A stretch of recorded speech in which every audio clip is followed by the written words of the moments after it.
I'm back. My voice sounds so much better, so I can hopefully film a little bit this week, which is good because I just got back from Comic-Con. But I did want to do my mid-month October wrap-up. Definitely was a slow start to the month just because I knew I was going to Comic-Con and I didn't want to start anything like totally new, and that kind of hindered my reading a little bit.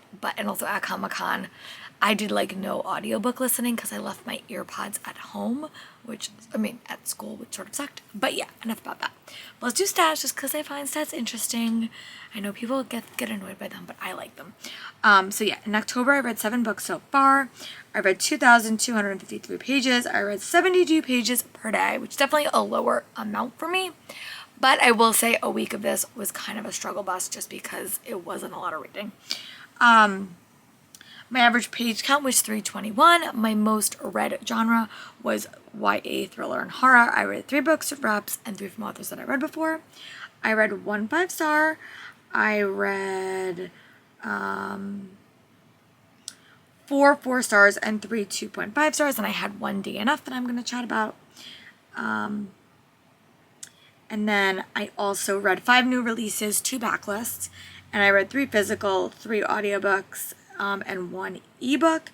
I started 1 series, I continued 2, and I caught up with 1.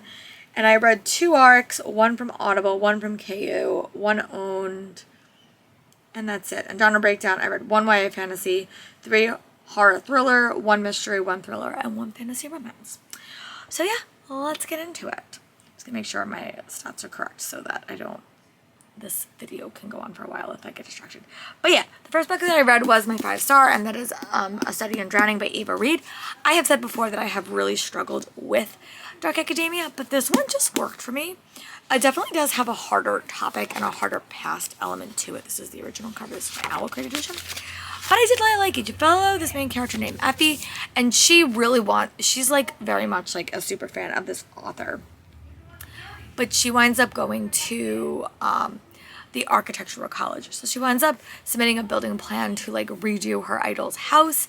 And she kind of teams up with another young man named Preston because he is a scholar. And they kind of go about like figuring out what happened to this man and what is their history.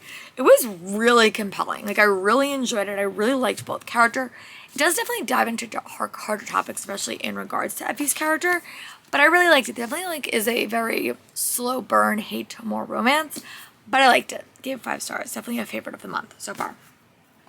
And then I read Make Me a Liar by Melissa Landers. This was a book that I read. I think it was for one of my reading blogs. I can't remember which one. But this was like a random pick. I think I had to do a random number Jane writer. But this was a book that doesn't actually come out until December.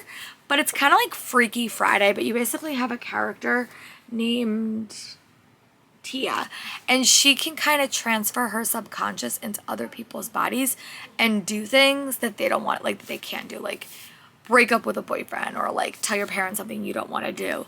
But when she's doing that, someone takes over her body and kills somebody, and she's on trial for murder, and she has to kind of work with her former boyfriend to kind of save the day and solve it. I loved it. I gave it 4 stars. I would love to see more books set in this world. The one thing I will say about this, I feel like the world building and the superpower building was not well done. Like, it wasn't well done, but I feel like it just wasn't as well crafted. I will say, like, I felt like there was still a lot of questions about the powers, like how she could do that, because they just said, oh, we woke up one morning and we had these powers. But the romance was fun. The side characters were really, really fun, and I would love to see more in this world. Definitely, it comes out at the end of the year, but I would definitely recommend you check it out, especially if you like Veronica Mars. I felt like it was a very aged up YA book, but I did enjoy it, and I gave it 4 stars.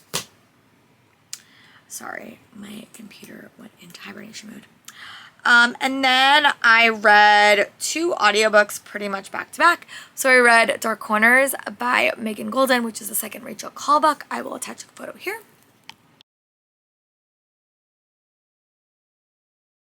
And I gave this book 3.5 stars. I like this series. I think it's a fun series, but I will say this. I don't feel anything for the main character. Like, nothing. I thought that this mystery was interesting, but it basically, I felt like it was like a toss-up of a bunch of different true crime cases kind of all rolled into one. Like, it had elements of Gabby Petito. It had elements of Madison, I can't remember her last name, but there was like a very, very similar true crime elements that I kind of linked all these cases together. So I don't think that that was really unique and different, but the mystery was fun. But the one thing I struggle with is the main character, because I don't think you ever really know that much about her, and I feel like it's hard to get attached to her. I think the cases are fun, but I just need to feel more attached to my main character, and that's why I only gave it 3.5 stars. But I still do like it. I have hope in the future that maybe we'll get more, but right now it just feels like she's not the center of the story. The cases are. So that's just my hot take. I haven't really heard anyone say that, so.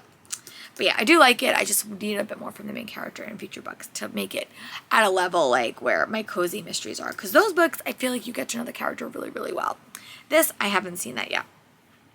And then the next book I picked up was How to Find a Missing Girl. This is another YA mystery. I will attach a photo here.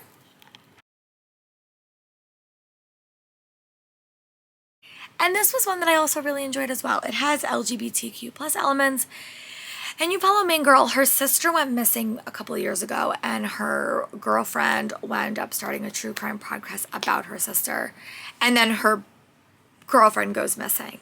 And she kind of has to go back in time and kind of figure out how all these elements kind of link. It was fun. It was a quick listen. I think I restarted it twice because I wasn't as focused this week when I was listening. But I did like it. I gave it 4 stars, and I would definitely read more by this author in the future. And then I picked up a copy of Damned If You Do by Alex Brown. This was just a fun read. Like, it really gave me Buffy the Vampire Slayer vibes. It was set loosely around a production of a theater show, and the character was a stage manager. I'm a stage manager, so that was really, really fun.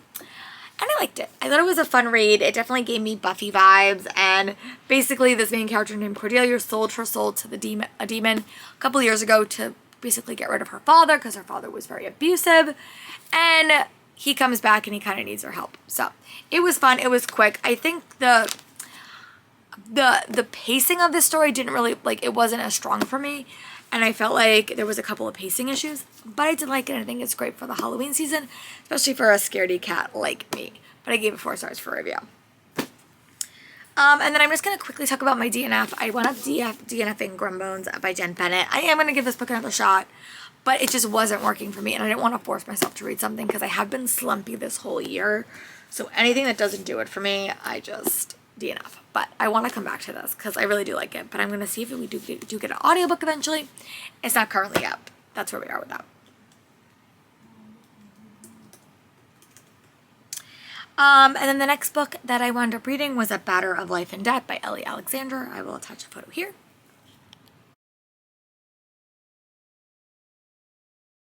In the Bake Shop Mystery series, and I really, really like this one as well. The mystery was solid. Again, in comparison to like the Night Swim series by Megan Golden, I feel really attached to these characters right off the bat. This one had a murder mystery element to it. You're really feeling for the characters. I think it was fun. It was a great time. I want to read book 3 soon. But yeah, 4 stars. I don't want to talk too much because it is a sequel. But the basic premise of the series is that you follow this character.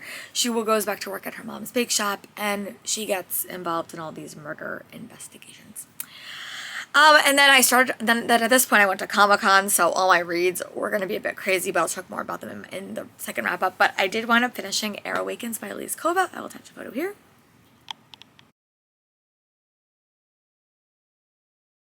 I have been on the hunt for a book that has elemental magic since I read Isles of the Gods, and this one was really, really fun. I enjoyed it.